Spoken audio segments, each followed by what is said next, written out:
If you are a first-time homebuyer in Texas, this video is for you. In this video, I'm going to equip you with 8 essential steps to help navigate your home buying journey with confidence and ease.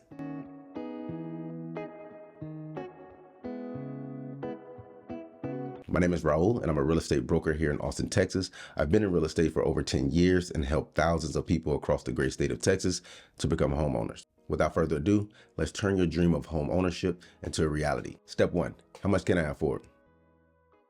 One thing I like to ask my clients, how many homes are you going to buy before you buy your dream home? This means you may not get everything you want in your very first house, but it's one thing for sure is that you're going to be able to afford it. And this first step is going to help ease all of that, clear the noise, and create your own real estate market. We do this by budgeting. This is a time you want to focus on your needs versus your wants. The last thing you want to do is buy a house and be house poor. Enough to pay the bills and the mortgage, but not enough to have fun. Keep that in mind when you're putting your budget together, catered to the lifestyle that you want to live. Step 2, get representation.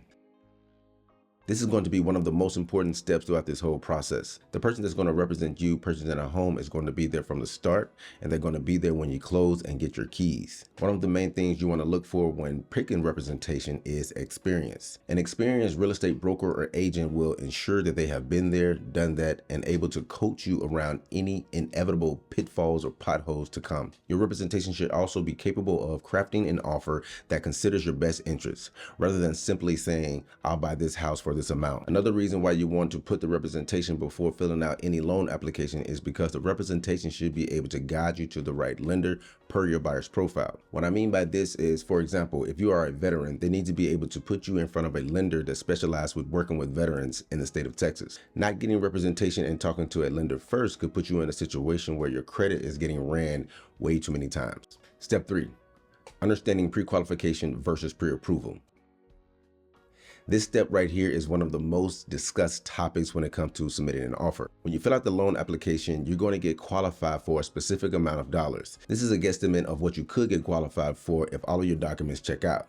This process is called the pre-approval phase. Here is where they're going to request your W-2s, your pay stubs, your credit report, and all things needed to verify what you put on that application. One of the documents that you're going to fill out when submitting an offer is called the third-party financing addendum. Here is where you're going to tell the seller the type of loan you're going to use, and more importantly, you're letting them know if this offer is contingent on you, the buyer, getting approved from the lender.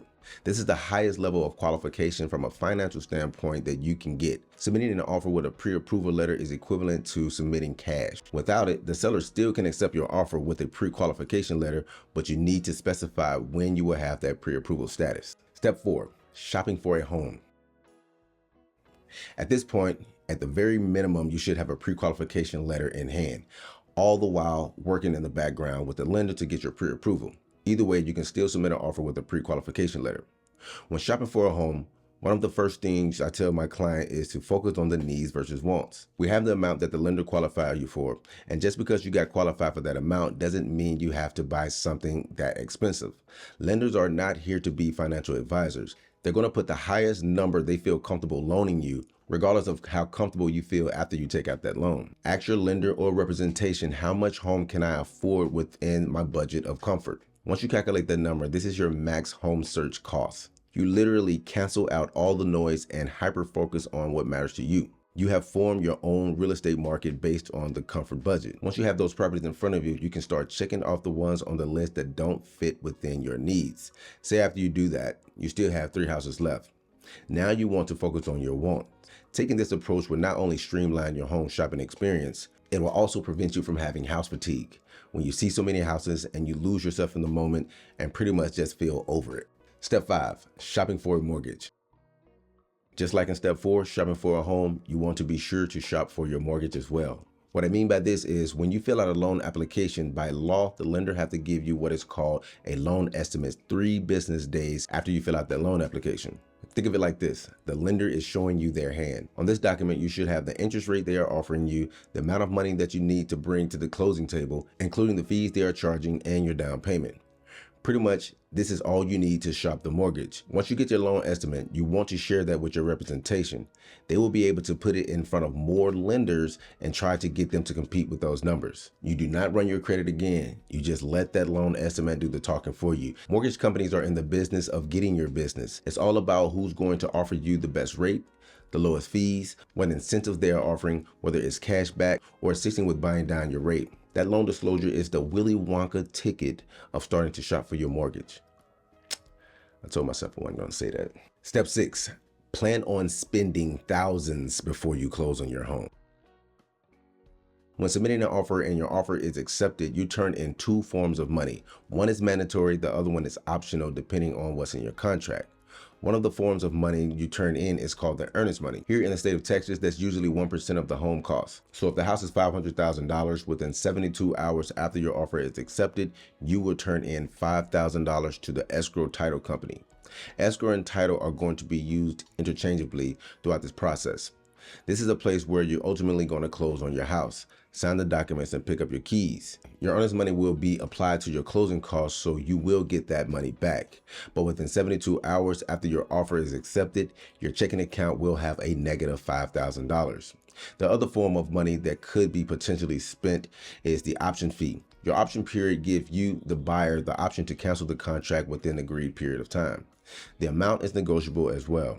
For example, $200 for 7 days is not unusual. Just like the earnest money, you will get this option fee back at the closing table. The only time you will not get this $200 back is if you choose to exercise the option to cancel the contract. Now that $5,200 is out of your bank account, let's talk about the inspection. Whether you're getting a new construction or a resale, meaning someone else living in that home, you always want to get a third-party inspection.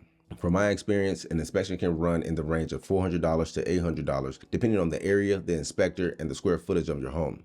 This is a one-time fee, and whether you buy the home or not, you will not see this money again. Appraisals. Depending on the lender, sometimes they will require you, the buyer, to pay for the appraisal in advance. I'm seeing appraisal costs back in the day, it was around $400 to $500, and now they're averaging between $800 and $900. This will be part of your closing costs on closing day, so you want to make sure this amount is credited back to you. Speaking of closing costs, step 7, closing costs versus down payment.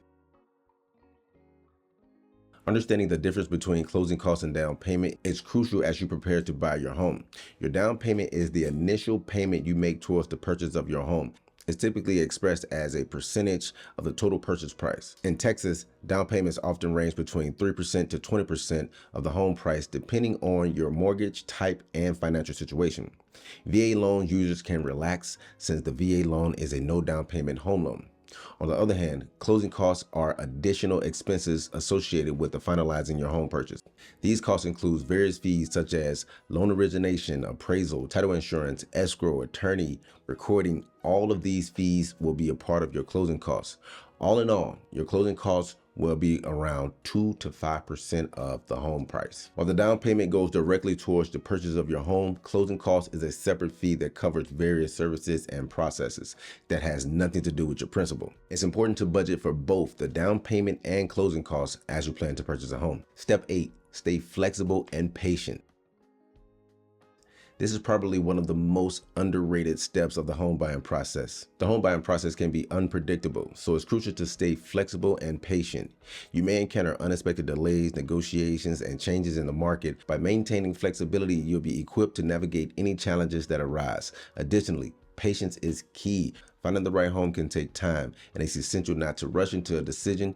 Be patient in your search and trust that the right opportunity will come along. Remember, buying a home is a significant investment, and it's worth taking your time to find the perfect home to fit you and your family. And here we are, the 8 steps are complete. I hope you found some value in this video. If so, please express your gratitude by hitting that like button. If you have any questions, feel free to leave a comment below. Again, my name is Raul, broker in the Austin area. If you need any assistance whatsoever in real estate, feel free to reach out. My contact information is below. Thanks for watching, and I'll see you next video.